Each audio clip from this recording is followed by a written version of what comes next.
परिवर्तन का आपको अनुभव है, इसमें आपके अनुभव का हमें भी लाभ मिलेगा। मेघा पाटकर जी। सभी साथियों को जिंदाबाद। मैं वैसे ही एक कार्यक्रम से दूसरे कार्यक्रम में घूमते हुए आज महाराष्ट्र के नंदुरबार जिले के आदिवासियों के बीच हूँ, जहां आदिवासी दिवस के साथ किसान मुक्ति दिवस और संपूर्ण क्रांति दिवस भी मनाया जा रहा है। और हम मानते हैं कि वेस्टर्न रेलवे एम्प्लॉइज यूनियन के सभी साथी और हरभजन सिद्धू जी जो all India trade union council के हैं, भोसले साहब जो हमारे हरदम समर्थक रहे हैं, हम सब लोग मिलकर आवाज नहीं उठाएंगे आज तो कब? इस सवाल का जवाब हम खुद अपने आप को दे रहे हैं। आज आपका केवल नारा नहीं, जो संकल्प है रेल बचाओ देश बचाओ का, उस संकल्प के साथ हम तन मन धन से जुड़ेंगे।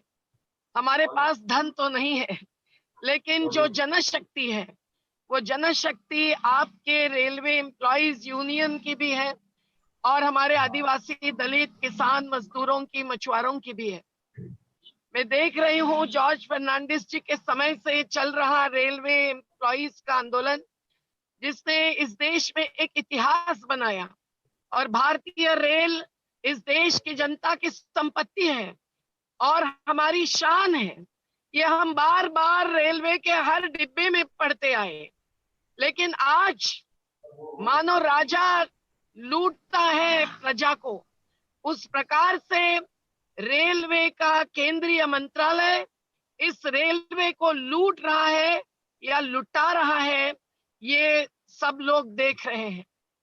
हमने देखते आए कि कब से लेकर रेलवे के तमाम एम्प्लॉइज की आजीविका पर ही नहीं तो जन जन के परिवहन के, संचार के संवैधानिक अधिकार पर भी आघात हो जाए, इस दिशा में एक एक कदम बढ़ाता रहा रेलवे मंत्रालय। जब हमारे रेलवे के कैटरिंग सर्विस के लोग अपने आजीविका खोने जा रहे थे, तब उनके साथ हम खड़े हुए। लेकिन उस समय लालू प्रसाद जी हो या बाद में ममता बनर्जी हो, संवादशीलता उनमें थी, वो संगठनों के साथ संवाद करते थे। आज मैं श्रमिक जनता संघ जो हिंद मजदूर सभा का हिस्सा है, उसके द्वारा भी ये बात इसीलिए रखना चाहती हूँ कि आज जबकि तमाम श्रमिकों पर आघात हो रहा है, असंगठित मजदूरों के साथ जुड़े हुए हम लोग देख ही रहे हैं कैसे श्रमिक रास्ते पर आने के लिए मजबूर किए गए। पर आपका संगठित क्षेत्र है और उस संगठित क्षेत्र के रोजगार पर भी इस प्रकार से हमला कि कभी भी ये बेरोजगारी मर मिट नहीं जा सकेगी।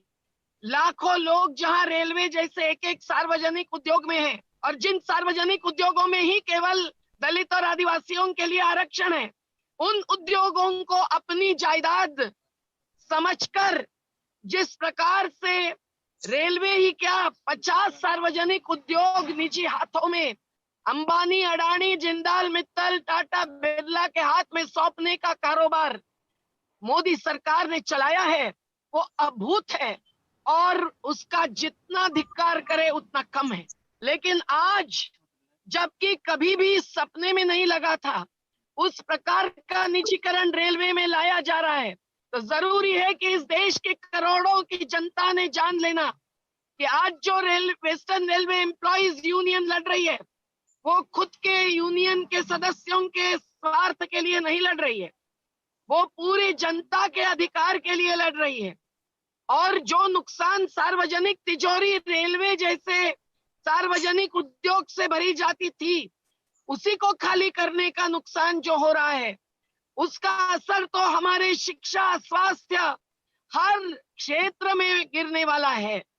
सरकार एक बाजू कहती है कि हमारे पास पैसा नहीं है, रेलवे जैसे मंत्रालय को भी हमें और सुधारना है, सेवाएं और अच्छी करनी है और पैसेंजर्स को सर्विस अच्छी देनी है।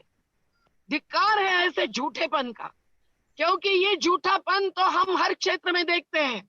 जहां भी कंपनियां लेती है हाथ में, वहां सर्विस सुधरती नहीं है, केवल महंगी होती है और आम जनता को फिर उससे वंचित किया जाता है। हमारे आम गरीब लोग मुंबई के गरीब बस्ती के उत्तर प्रदेश और बिहार जाने के लिए इस लॉकडाउन में रेलवे नहीं था तो चल के जाने के लिए मजबूर हुए। अगर आगे भी उनको इतनी महंगी रेल नहीं सेवा दे देगी तो वो कैसे जाएंगे अपने घर, अपने द्वार? ये सवाल है। सवाल ये भी है कि ये निजी कंपनियों का बोलबाला क्यों बढ़ रहा है इस देश में? इसलिए नहीं कि हमारे पब्लिक सेक्टर के, सार्वजनिक उद्योग के श्रमिक और अधिकारी भी मेहनत नहीं करते थे, इसलिए कि कंपनियों को उनकी मुनाफाखोरी में मदद करने वाली भागीदारी आज मोदी सरकार ने खुले आम दिन दहाड़े स्वीकार की है। हर क्षेत्र के कानून बदलने वाली ये सरकार लॉकडाउन में, जबकि जनतंत्र क्या जन संसद भी नहीं बुलाती, सांसदों से चर्चा नहीं करती, तब ये तो एक हुकुमशाही का जायजा दिख रहा है। और इस फैसिस्ट वृत्ति से वो सार्वजनिक उद्योगों की संपत्ति भी बेचे जा रहे हैं। हम देख रहे हैं कि बीएसएनएल का अवकाश जियो ने ले लिया, तो आज हम जियो की सिम के बिना आपसे इस वेबिनार में बात भी नहीं कर सकते हैं। ये कब तक सहते जाएंगे? आज रेलवे के बेचने के खिलाफ 150 रेलवे के ट्रैक्स के साथ जो बहुत बड़ी शुरुआत की गई है, उसके खिलाफ सभी ने आवाज उठाना जरूरी है। मैं जन आंदोलनों के राष्ट्रीय समन्वय की तरफ से, जिसमें किसान, मजदूर, मछुआरे, पशुपालक, दलित सब शामिल हैं, आपको ये आश्वसित करना चाहती हूँ कि हम सब जानते हैं कि 68,000 करोड़ रुपए का कर्ज माफी का जब निर्णय लिया गया, तब ये साफ जाहिर हो चुका है। हर क्षेत्र में, शिक्षा तक, इंफ्रास्ट्रक्चर तक, जबकि प्राइवेटाइजेशन लाया गया तब हम सब जान चुके हैं। और कोरोना के नाम पर 40,000 करोड़ रुपए का 9 अनुबंधों के द्वारा अलग अलग international financial institutions, world bank, Asia development bank से जो कोरोना ग्रस्तों के नाम पर कर्जा लिया गया, तब भी हम सब जान चुके हैं कि ये सरकार किसके साथ है।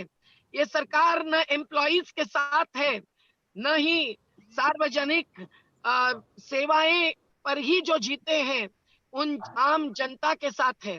और इसीलिए हम सब लोगों को मिलकर ही न केवल आवाज उठानी पड़ेगी पर आंदोलन खड़ा करना पड़ेगा। आप सबकी ताकत हमसे कई गुना ज्यादा है। आपके लिए रेलवे का प्लेटफॉर्म ही एक बैटल ग्राउंड है और कहीं जाने की जरूरत नहीं है। रेलवे को जिसको आपने आगे बढ़ाया, आपके खून पसीने से जो सार्वजनिक उद्योग विकसित हुआ और सरकार की तिजोरी भरता गया, उसके तहत खड़े रहना, उस प्लेटफॉर्म पे खड़े रहना, उन गाड़ियों में सफर करते करते जितनी भी गाड़ी आज शुरू हुई है, आपकी आवाज जन जन तक पहुंचाना, ये आपका पहला अधिकार बनता है। और आप इस प्रकार का आंदोलन करेंगे तब अहिंसक सत्याग्रही का कोई भी रास्ता जो आप अपनाएंगे, उस रास्ते पर हम भी आपके साथ 4 कदम नहीं मंजिल तक चलने के लिए तैयार हो जाएंगे। आईएलओ तक सिद्धू जी जैसे जब आवाज उठा ही रहे हैं, तब गली में और गांव में भी आवाज पहुंचना जरूरी है। और इसीलिए वेस्टर्न रेलवे एम्प्लॉइज यूनियन, जिन्होंने भोसले साहब के जैसे के द्वारा हमारे आंदोलन को, नर्मदा बचाओ को, जन आंदोलनों के समन्वय को हर मुद्दे पर, पर्यावरण का हो या और विस्थापन का, पुनर्वास का हो, साथ दी है, तो ये आपका भी विस्थापन लाने वाला जो निर्णय है निजीकरण का, जिससे लाखों लोग बेरोजगार होंगे, उसके सामने आवाज उठाने के लिए हम कैसे नहीं तैयार होंगे। 9 अगस्त का आज का क्रांति दिन याद दिला रहा है अंग्रेजों को भारत छोड़ो का जो संदेश नहीं आदेश दिया गया था। महात्मा गांधी जी के साथ यूसुफ मेहर अली, अरुणा असफ अली भी खड़े थे। आज इस देश को जाति और मजहब के नाम पर विभाजित करते हुए किसान और मजदूरों को अलग कर रेलवे का मुद्दा लेकर सबसे अच्छी तरह से पोल खोल के साथ हो सकती है।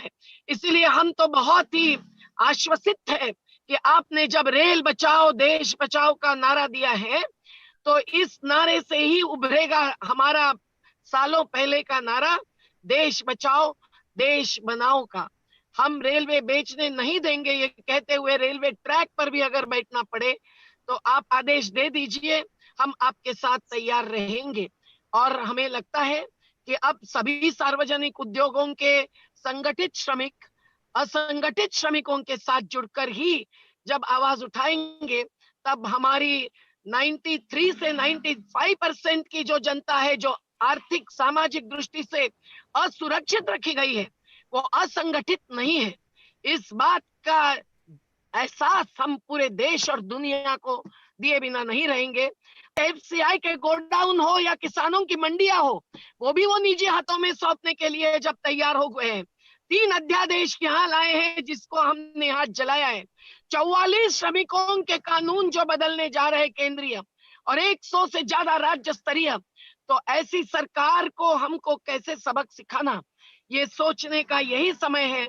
आपने सही समय पर सही दिन, आदिवासी दिवस, किसान मुक्ति दिवस और क्रांति दिवस पर ये ऐलान उठाया है, आवाज उठाई है, हम इसमें आपके साथ हैं। तो मैं बस वही नारा देती हूँ, रेल बचाओ देश बचाओ, रेल बचाओ देश बचाओ, रेल बचाओ देश बचाओ। जिंदाबाद साथियों।